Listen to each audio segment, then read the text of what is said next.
Hi friends, I'm sure many people have this question in their mind. How do I appoint an architect or a designer for my project? How do I actually check his creditability? Or how do I make myself sure that this is the architect or a designer who is going to design my house, office or my bungalow which I'm dreaming of? Let's discuss this today, and I'm going to tell you 7 secrets you should know before you appoint your architect or a designer for your project. Coming right up.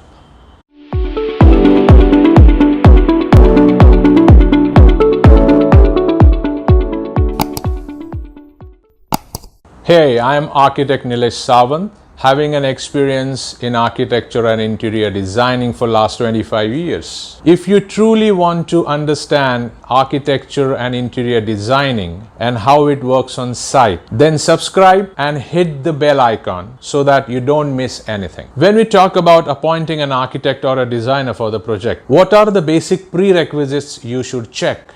There are total 7 secrets. Normally, we all look at basic 3 things, that is cost, quality and time. But one must also look at the design, past performance, execution and compliances. So let's dive it in.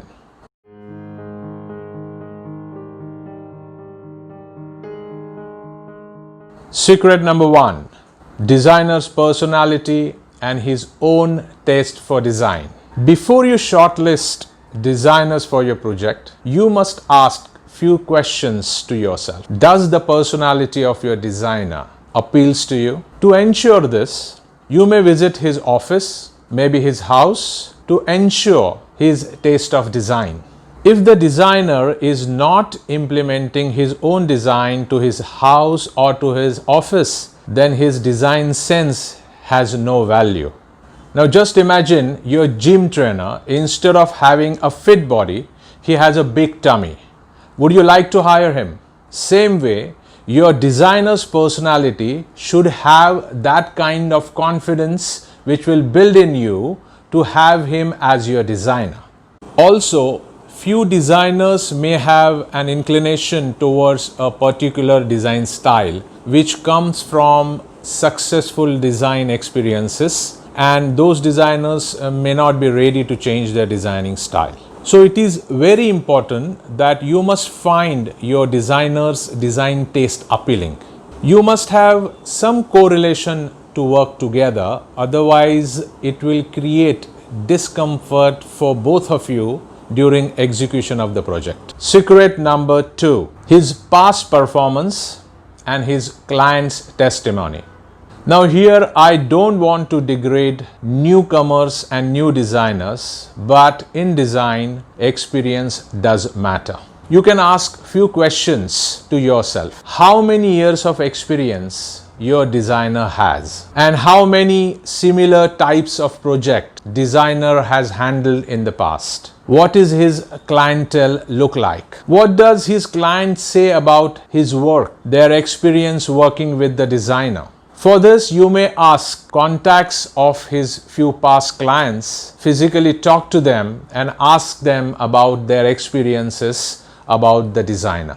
Now, this will ensure that your designer has a good experience in the field of design. Now, for further information, you may visit your designer's social platforms like Facebook, Instagram, LinkedIn, or Google him. Now, all this social media platform has authentic past, and on these social media platforms, your designer's work, their clients' reviews will be posted. So they will give you a clear idea about the credentials and capability of your designer. Definitely do it before appointing your designer. Secret number 3, his work ethics. The designer should give you the total cost of the project without any hidden items before the start of the project. Now this will show a very clean ethics of a designer, which will give you a total budget for your project. The designer should be aware of and should be able to follow all the law of the land while executing the project. There should not be any violation of local government laws or any society norms. The designer should guide you for only ethical financial transactions which will not violate any taxation laws of government. The designer should never offer any wrong or illegal advice to the client which can lead to unlawful encroachment or which will break or violate any safety norms, which will lead to legal problems for the client once we complete the project. Secret number 4. Teamwork and project execution. A designer is a creative head who spearheads his team of junior designers, suppliers, vendors for the project. A designer can be very creative in his work, but if he doesn't have a good skill team of contractor who actually work on site and gives a good finish to the work. So a designer should have a good team of contractors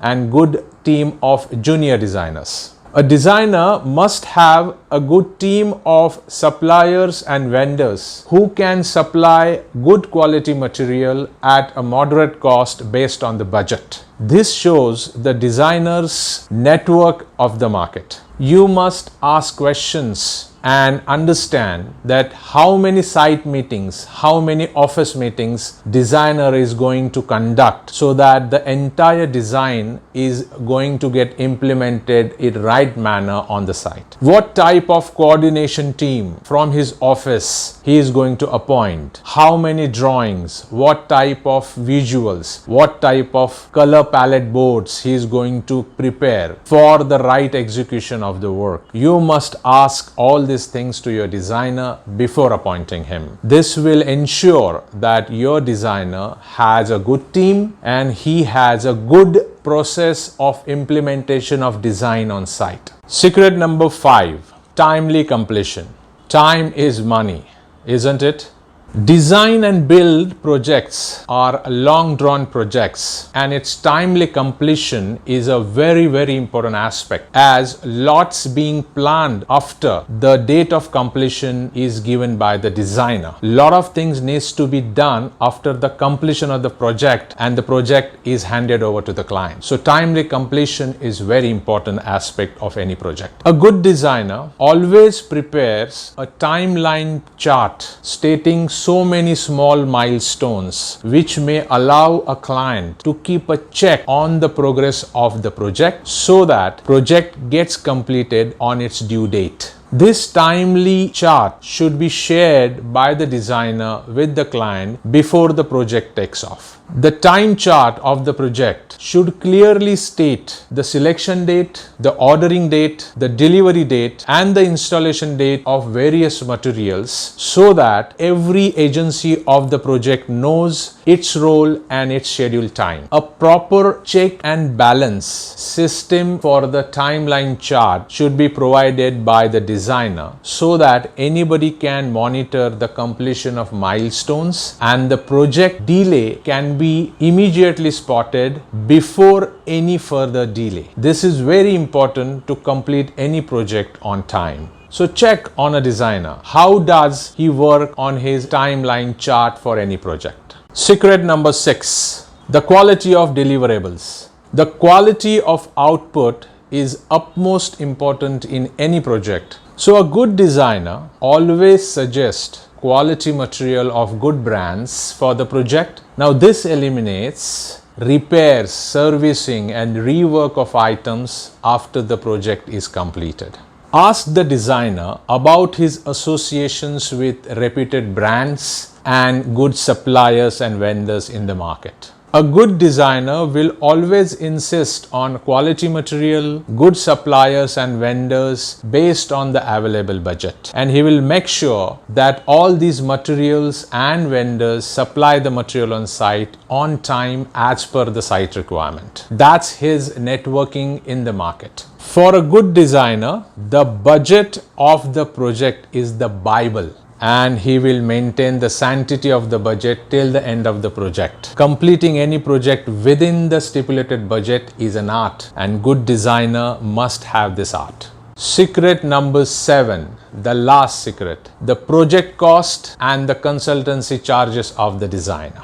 And the most important question which is asked by many of my clients is, what is this project going to cost me entirely, taking everything into consideration? You must ask your designer a detailed item rate quotation for your entire project, inclusive of everything, every item, every labor cost, every material cost, everything.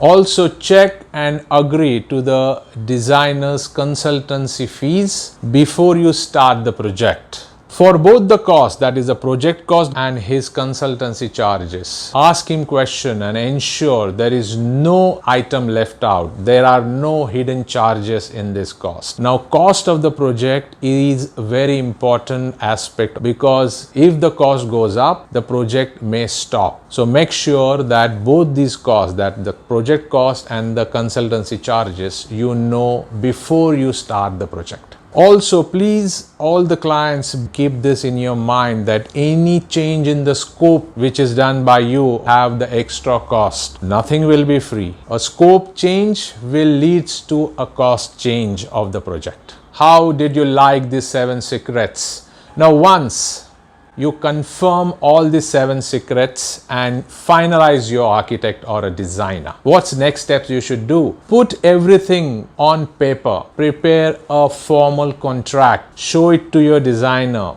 get it signed, so that this document will have some kind of a basic structure to start with, and your project will have a basic guideline to complete. If you enjoyed this video, then watch similar videos on my YouTube channel. And thank you very much for watching, and I will see you in my next video. Happy designing.